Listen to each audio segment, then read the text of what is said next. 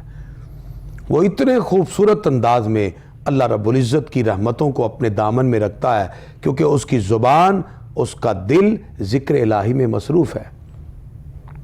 الا بذکر اللہ تطمئن القلوب۔ آج انسان مایوس ہے، پریشان اور ٹینشن میں ہے۔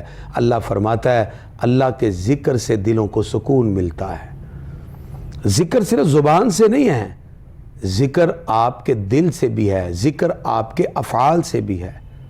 آپ نماز پڑھتے ہیں تو زبان سے بھی ذکر ہے، رکوع سجود کرتے ہیں افعال سے بھی ذکر ہے۔ آپ کے دل میں خشوع و خضوع ہے، آپ کا دل بھی ذکر الہی میں ہے۔ یہ ساری چیزیں اللہ کے ذکر کے ساتھ مستفید ہیں۔ ذکر الہی میں اتنی ڈائمنشنز ہیں کہ انسان ڈیفرنٹ ٹائپ سے، ڈیفرنٹ طریقے سے، ڈیفرنٹ صورتوں سے اللہ رب العزت کو یاد کر کے اس کی رحمت کو پا لیتا ہے۔ انسان مایوسی سے دور ہو جاتا ہے۔ سیدہ کائنات سرکار کی بارگاہ میں آئیں تو حضور صلی اللہ علیہ وسلم آپ فرماتے میں تمہیں ایک ایسی تسبیح دیتا ہوں جو دنیا و مافیہ سے تمہیں بے نیاز کر دے۔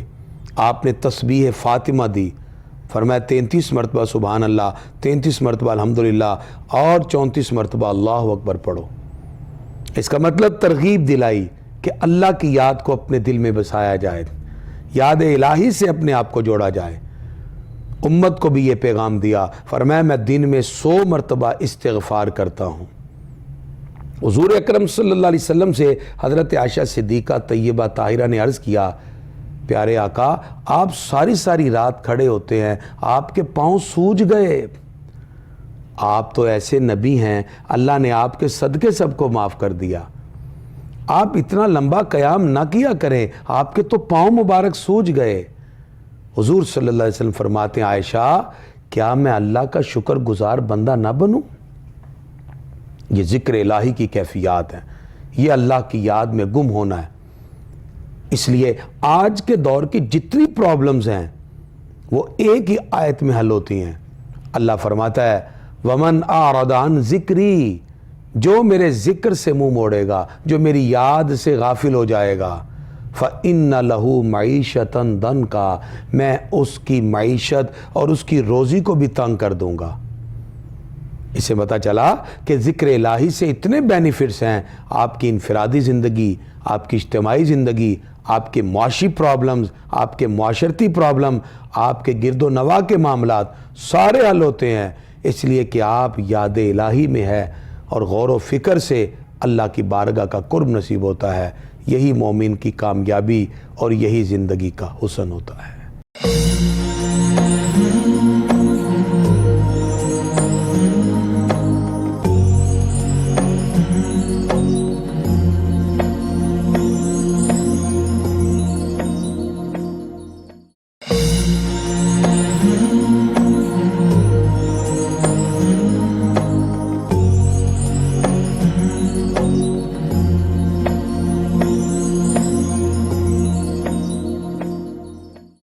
مائنڈفلنس اور انسان کا غور و فکر و تدبر کے ساتھ اللہ رب العزت کی بارگاہ تک پہنچنے کا ذریعہ ذکر الہی ہے۔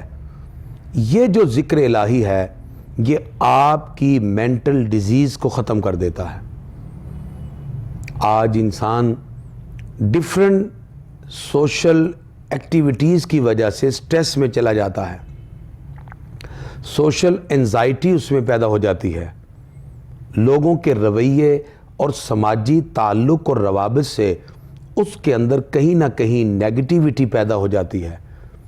یہ جو سوشل انزائٹی ہے یہ اس کے اندر منفی رجحانات ہیں، جو نیگیٹیوٹی اس میں پیدا ہوئی یہ اس کی ذہنی صلاحیت کو کسی نہ کسی طرح ڈیمیج کرنے کے لیے کسی نہ کسی اعتبار سے اثر انداز ضرور ہوتی ہے۔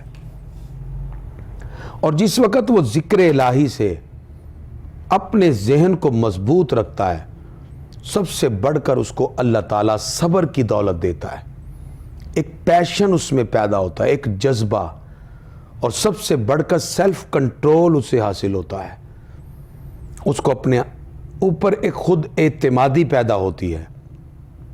اسی لیے اگر ذکر الہی کے ساتھ وہ اپنی زندگی پہ غور و فکر کرتے ہوئے کسی ایک نقطے پر قائم ہو جائے تو اس کا کانفیڈنس لیول اتنا مضبوط ہوتا ہے کہ دنیا کی کوئی طاقت پھر اسے ہلا نہیں سکتی، کیونکہ جب اس کو اللہ کی ذات پر یقین ہے۔ در حقیقت غور و فکر اور تدبر اور ذکر الہی اس کی سیلف ریسپیکٹ کا سب سے بڑا ذریعہ ہے۔ جب انسان خود عزت نفس کے ساتھ اپنے اوپر پراؤڈ فیل کرتا ہے کہ میں اس کا بندہ ہوں، وہ میرا رب ہے، اس نے مجھے زندگی کی سانسیں عطا کی، میں اپنے رب کی نعمتوں کا شکر ادا کر رہا ہوں، یہ جو سیلف ریسپیکٹ ہے یہ اس کے اندر اتنی قوت اعتمادی پیدا کرتی ہے، یہ اتنا خود اعتماد بن جاتا ہے کہ پھر اللہ کے ذکر کی برکت سے اس کے چھپے ہوئے زندگی کے راز جو ہیں وہ اس کے دل میں پنہا خیالات کو ایک خوبصورت طریقے کے ساتھ حسن میں ڈال دیتے ہیں۔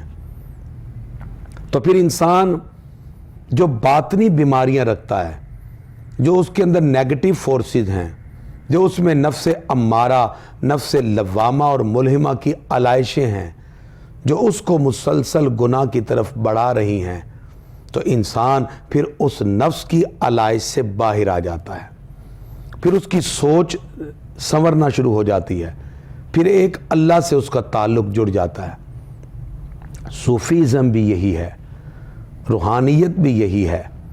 اللہ والے انسانیت سے پیار کرتے ہیں، وہ احترام انسانیت کی بات کرتے ہیں، وہ باقی دنیا کی چیزوں سے ہٹا کر ایک رب کی طرف اپنے تعلق کو جوڑنے کی بات کرتے ہیں۔ اسی لیے جتنے بھی صوفیہ کرام ہیں آپ ان کے کلام کو پڑھیے، ان کے کلام میں احترام انسانیت ملے گی، دنیا پہ غور و فکر، اپنی ذات پہ غور و فکر کرنے کے بہت سے ایسے جذباتی کلمات اور جملے ملیں گے جس کی وجہ سے انسان ایموشنل اللہ رب العزت کی بارگاہ کی طرف بڑھنا شروع ہو جاتا ہے۔ اور یہ جو ایموشن اس کے اندر پیدا ہوا، یہ جو جذبہ اس میں پیدا ہوا اللہ کی بارگاہ تک پہنچنے کا، اور یاد الہی کے جو جذبات اس میں پیدا ہوئے، یہ انسان کو اتنا پیارا تصور فراہم کرتے ہیں کہ پھر انسان بھٹکنے سے بچ جاتا ہے، پھر وہ افراط و تفریط سے بچ جاتا ہے، پھر اس کی زندگی میں ایک بیلنس آتا ہے۔ یہی وہ روحانیت ہے جس کے بارے میں صوفیہ کرام نے مختلف اقوال کیے، کیونکہ بندے کا مقصد خدا کو پانا ہے، اور بندے کے قریب ہے اللہ کی ذات، لیکن وہ اس کو تلاش نہیں کر رہا۔ مولانا روم نے اس مقام پہ ایک حکایت لکھی جو بطور ایگزامپل میں ڈسکس کرتا ہوں۔ مولانا روم کہتے ہیں کہ ایک بندے نے سفر کا آغاز کیا، پہلے دور میں گھوڑے اور اونٹ پہ سفر ہوتا ہے، تو کسی چور نے دیکھا کہ یہ سیدھے سادے صوفی منش بندے جا رہے ہیں، وہ بھی ساتھ ہو گیا۔ باتوں میں اس نے پوچھ لیا کہاں جانا ہے، اس نے کہا میں نے بھی وہاں جانا ہے، اور باتوں میں اس نے یہ بھی پوچھ لیا کہ ان کے پاس ایک ڈبیا میں ڈائمنڈ تھا، ہیرا تھا۔ اس نے کہا موقع اچھا ہے، یہ سیدھے سادے ہیں، رات کو سوئیں گے میں چوری کر لوں گا، 3 سے 4 دن کی مسافت ہے۔ یہاں تک کہ پہلی رات آئی، وہ سو گئے، چور اٹھا اور سارے سامان کو ڈھونڈتا رہا، لیکن وہ ڈبیا اسے نہ ملی۔ وہ بڑا پریشان ہوا، صبح پھر ایسے ہی سفر ہوتا رہا، پھر رات کو 3 راتیں وہ اسی طرح ڈبیا ڈھونڈتا رہا، لیکن وہ ڈائمنڈ اسے تینوں راتوں میں نہ ملا۔ اس نے سارا سامان چھان مارا۔ آخر چوتھے دن جب منزل مقصود پر وہ پہنچے تو رخصت ہوتے ہوئے اس نے کہا کہ آپ یہ بتائیے کہ رات کو آپ سوتے تھے تو آپ ڈبیا رکھتے کدھر تھے؟ لگتا ہے وہ ڈبیا آپ کی گم ہو گئی۔ اس اللہ والے نے اپنی جیب سے ڈبیا نکال کے کہا کہ یہ تو میرے پاس ہے۔ تو انہوں نے کہا پھر رات کو آپ رکھتے کدھر تھے؟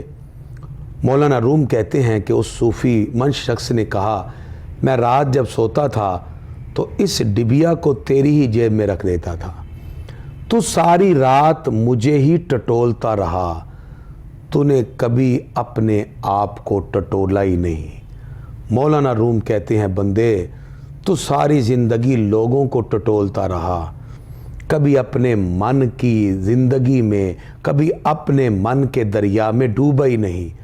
اگر تو اپنے من کو کہیں کسی بھی طرح چھان لیتا، کہیں اپنے من میں ڈوب جاتا، تو تجھے بھی اس رب کا راز مل جاتا۔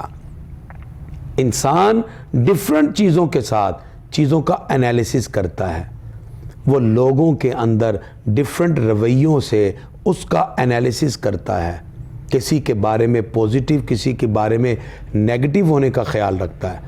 اگر یہ تصور وہ اپنی ذات میں رکھے اور اپنے آپ کو پہچاننے کی کوشش کرے، اپنی پوزیٹیوٹی اور نیگیٹیوٹی کی طرف آئے، تو اسے بھی خدا کا قرب مل جاتا ہے۔ اللہ رب العزت کی ذات بندے کے قریب ہے۔ بابا بلے شاہ فرماتے ہیں رب رب کر دے بڈھڑے ہو گئے ملا پنڈت سارے، رب دا کھوج کھرا نہ لبیا سجدے کر کر ہارے، رب تے تیرے اندر وسدا وچ قرآن اشارے، بلے شاہ رب اونو لبدا جڑا یار تو تن من وارے۔ اس رب کی بارگاہ تک پہنچنا یہ بندے کا کمال ہے، جس نے اپنے من میں ڈوب کر اس رب کی تلاش کی۔ اللہ نے اس کی ذات کی معرفت سے اسے اپنی معرفت بھی عطا کر دی، وگرنہ انسان معرفت سے خالی رہا۔ انسان آج کے دور میں بہت سی پریشانیاں اور تناؤ کی کیفیت اپنے مائنڈ میں رکھتا ہے۔ یہ کیفیت تناؤ کی اس وقت پیدا ہوئی جس وقت اس نے اس مادی دنیا کو، اس میٹیریلزم کو اپنا اصل زندگی کا مقصد سمجھ دیا۔ مادی لوازمات انسان کی حقیقی زندگی نہیں، یہ تو اخروی زندگی کا ایک اس کے لیے ذریعہ اور سبب ہے۔ اللہ تعالیٰ نے اس کائنات کو انسان کی اگلی زندگی کی بہتری کے لیے پیش خیمہ بنایا ہے۔ یہاں کے مادی لوازمات اس کو اگلی زندگی میں روحانیت سے مستفید ہونے کے لیے ایک ممد و معاون کی صورت میں ہیں۔ اسی لیے شریعت ہو، طریقت ہو، حقیقت ہو یا معرفت ہو، یہ چاروں کی چاروں چیزیں انسان کو ملتی ہیں، لیکن انسان کو ذکر الہی سے یہ سب چیزیں ملیں گی، غور و فکر و تدبر سے ملیں گی۔ جیسے راہ سلوک میں راہزن بھی ہیں، ایسے ہی آج کے دور میں اس بڑھتی ہوئی پریشانی کے ماحول میں، تناؤ کی کیفیت اور الجھنوں میں اگر ہم اللہ کے ذکر سے اپنے تعلق کو مضبوط کر لیں اور اپنے دلوں کو ذکر الہی سے بھرپور کر لیں تو یہ سٹریس، سوشل انزائٹی، یہ لوگوں کے ذہنوں میں ڈیفرنٹ نیگیٹیوٹی، یہ سب کی سب پوزیٹیوٹی میں چینج ہو جائے۔ شریعت ایک کشتی کی طرح ہے۔ جب انسان کسی سمندر میں اترتا ہے تو دریا اور سمندر میں اترنے سے پہلے کشتی کی ضرورت ہے۔ تو شریعت ایک کشتی کی طرح ہے جس پر اس کو بیٹھنا ہوگا، اور طریقت ایک دریا اور سمندر کی طرح ہے جس میں اس نے کشتی میں بیٹھ کر اترنا ہے، اور پھر جو ماہر طریقت میں ہوگا وہی پھر غوطہ لگائے گا، اور پھر وہ سمندر کی تہہ میں پڑے ہوئی سپیوں کو اٹھا کے لائے گا۔ صوفیہ کہتے ہیں کہ شریعت کشتی کی طرح ہے، طریقت دریا اور سمندر کی طرح ہے، اور جو حقیقت ہے وہ اس کی تہہ میں پڑی ہوئی سپیوں کی طرح ہے، اور جب سپیاں اٹھا کر وہ شریعت کی کشتی میں بیٹھ کر اسے کھولتا ہے، اللہ اسے معرفت کے سچے موتی عطا فرماتا ہے۔ اللہ تعالیٰ اسے معرفت کے سچے موتی عطا فرماتا ہے۔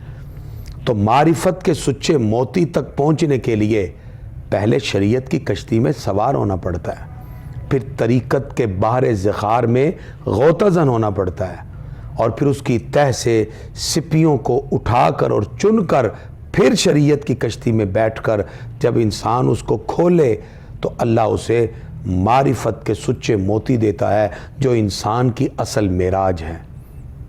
لیکن اس پروسیس سے گزرنے کے لیے پہلے اسے اپنے من پہ غور کرنا ہے، ذکر الہی اور غور و فکر اور تدبر سے کائنات کی ان چیزوں سے انالیسس کر کے اللہ کی رحمتوں کو تلاش کرنا ہے۔ آج کا دور مایوسی، ذہنی الجھنیں، ٹینشنیں، سٹریس، بے شمار نفسیاتی بیماریاں، آج لوگ اس کے اندر مبتلا ہیں۔ آج ان تمام نفسیاتی بیماریوں سے بچنے کا حل کیا ہے کہ ہم قرآن و سنت سے اپنا تعلق جوڑیں، ذکر الہی کی طرف آئیں۔ یہ ایسا آپ کے مائنڈ کو سکون دے گا کہ آپ اپنی ذات میں بھی ایک سکون محسوس کریں گے، اور اس کے ساتھ ساتھ پیس آف مائنڈ آپ کو ملے گا، آپ کے ذہن کو ایک سکون ملے گا۔ اس سکون کے ساتھ آپ کو قرب الہی کے بہت سے جذبات ملیں گے۔ آپ جب راہ سلوک پر چلیں گے تو راہزنوں سے واسطہ بھی ہے، لیکن آپ راہبر کے پاس بھی پہنچ جائیں گے، اس لیے کہ آپ ذکر الہی کی طاقت اور قوت رکھنے والے ہیں۔ اس لیے جب انسان غور و فکر و تدبر کے ساتھ ان کائنات کی چیزوں پہ غور کر کے اللہ کے ذکر کو دامن میں بسا کر پھر کوشش کرتا ہے تو کامیابیاں ہیں۔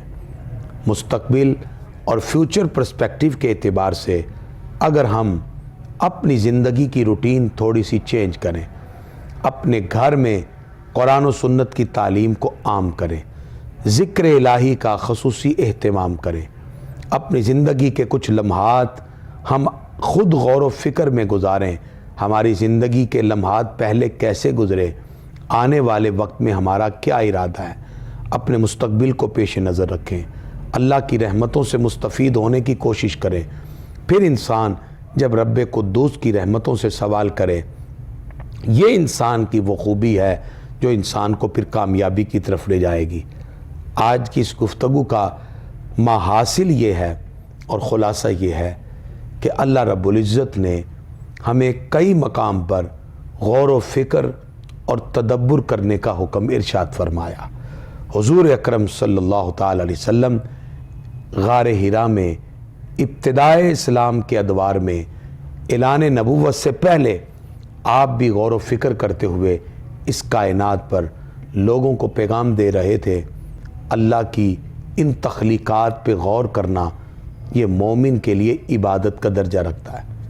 پھر ان تخلیقات پر غور و فکر کے بعد جب انسان اللہ رب العزت کی رحمتوں سے مستفید ہو کر ذکر الہی سے جڑتا ہے، اس کے ذہن میں چھپے ہوئے جو نقوش ہیں جب رحمت الہی اور اللہ رب العزت کے ذکر کی برکت سے انوار و تجلیات میں بدلتے ہیں، تو پھر اس کا من بھی اللہ کے نور سے اجلا ہو جاتا ہے۔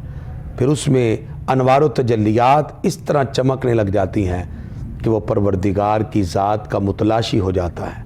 اللہ تعالیٰ کی بارگاہ میں جب بڑھتا ہے، حدیث میں آتا ہے، اے بندے تو ایک ہاتھ میرے قریب آ، میں 2 ہاتھ تیرے قریب آؤں گا۔ اللہ کی رحمتیں پھر دوڑ کر اللہ کی رحمتیں اس بندے کو سینے سے لگا لیتی ہیں۔ انسان اللہ کی رحمتوں سے اس طرح مستفید و مستنیر ہو کہ دنیا بھی اور آخرت بھی اس کی کامیابی کا سبب بنے، اور یہ ذکر الہی، غور و فکر و تدبر نہ صرف اس کے لیے دنیا میں راحت کا سما مہیا کرے گا، بلکہ یہ چیزیں اس کے لیے آنے والی نسلوں کے لیے بھی سکون کا، امن کا، پیار کا اور آشتی کا سامان مہیا کرنے والی ہیں۔ میرے ہاتھ میں تھا جب تک میرے مصطفیٰ کا دامن، میرے پاؤں چومتی تھی یہی گردش زمانہ۔